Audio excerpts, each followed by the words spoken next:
Pilipinas, una sa ating mga balita.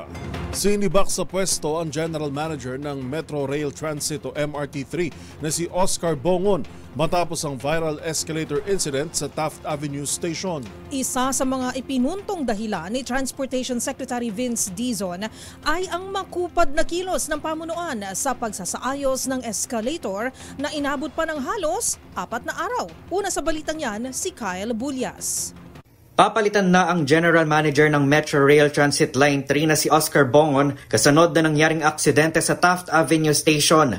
Ito'y matapos masira ang isa sa mga escalator ng istasyon kung saan 10 katao ang napaulat na nasaktan. Ayon kay Transport Secretary Vince Dizon, ang hakbang na ito ay dahil sa naging aksyon ng pamunuan ng MRT matapos ang insidente. Ani ay nangyari ito noong Sabado ng umaga pero halos 4 na araw pa ang lumipas bago tuluyang naisaayos ang escalator.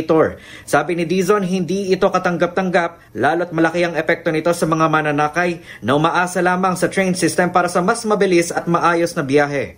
Meron pa daw po kasing parang analysis na ginagawa. Ang sabi ko naman, hindi na kailangan ng analysis. Ang kailangan doon, ayusin kagad.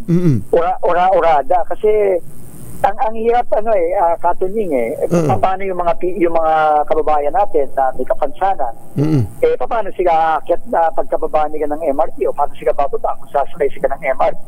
Nakausap din umano ni Dizon ang Japanese company na Sumitomo Corporation na responsable sa maintenance ng pasilidad ng MRT. Sinabihan niya ng Sumitomo na kaya naman nilang ayusin ang naturang escalator sa loob lamang ng 24 oras pero walang ibinigay na go signal sa kanila ang pamunuan ng MRT. Sa ngayon, nagrekomenda na si Dizon ng mga pangalan para sa papalit na General Manager ng MRT sa Office of the President.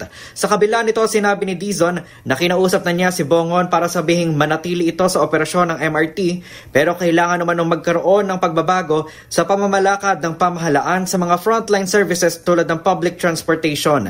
Hindi na binanggit ni Dizon kung sino ang mga inirekomenda nito pero inaasahan niyang i-anunsyo ito ng Office of the President sa mga susunod na araw, oras na maaprubahan ito. Para sa MBC TV Network News, ito si Kyle Bulyas ng DZRH, una sa Pilipinas, una sa Pilipino.